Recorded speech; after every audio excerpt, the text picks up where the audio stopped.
ওর পাশে কেন দাঁড়িয়ে আছিস? তোর এই মজা করা স্বভাবটা গেল না? না আমি সারাক্ষণ বলছিলাম না যে আমাকে সারাক্ষণ বোকা বানায়? বললাম তোমার কথা আছে, আমি তো বলছি না, তুই বল। মা, এটা সত্যি।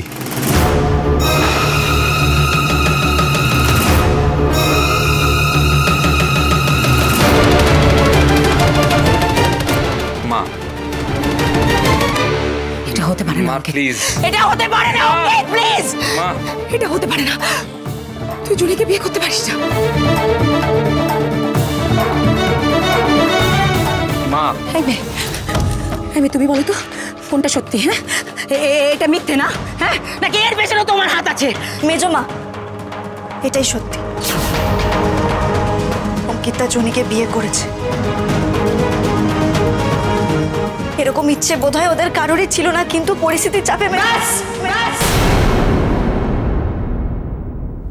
কথা বলি। মা, আমি তোমার কাছ থেকে কোনো কথা শুনতে চাই না। ইচ্ছা করে তুমি আমার সাথে এটা করলে না? তোমার বোনের পাকাপাকি ব্যবস্থা করার জন্য তুমি আমার ছেলের সাথে বিয়ে দিলে না? ইচ্ছা করে তুমি করেছো এটা। কিন্তু একটা কথা শুনে রাখো, আমি চিত্রা গুহ, এই বিয়ে আমি মানি না। আমি একজন প্রাপ্তবয়স্ক মানুষ আর আমি নিজের সিদ্ধান্তে জুনিকে বিয়ে করেছি।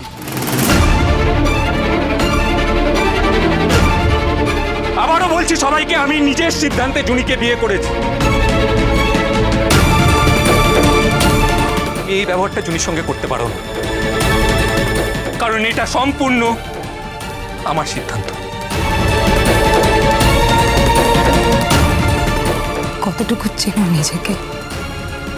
হ্যাঁ, কতটুকু চেনো? আমি তোমার মা, তোমাকে আমি জন্ম দিয়েছি অঙ্কিত। আমি তোমাকে চিনি।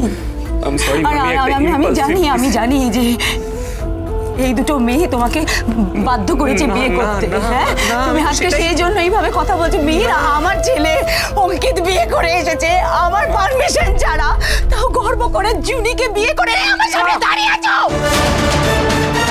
সামনে দাঁড়িয়ে আছো জুনিকে বিয়ে করে। হাউ ডেয়ার ইউ অঙ্কিত!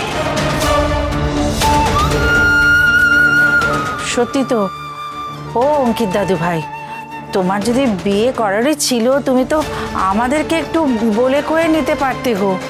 দুম করে এরকম না বলে কয়ে হঠাৎ করে কি হচ্ছে আমি বুঝতে পারছি না। এই বাড়িতে কি একটা জিনিসও সুস্থভাবে হবে না, স্বাভাবিকভাবে হবে না?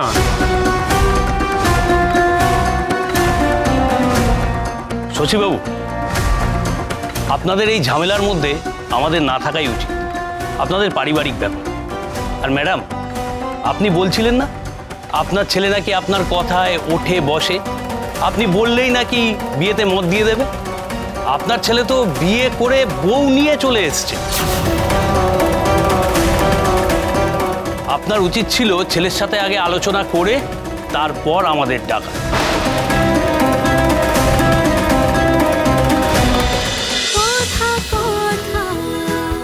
কথা সোম থেকে রবি প্রতিদিন সন্ধ্যে ৭টায় স্টার জলসায় ও ডিজনি প্লাস হটস্টারে।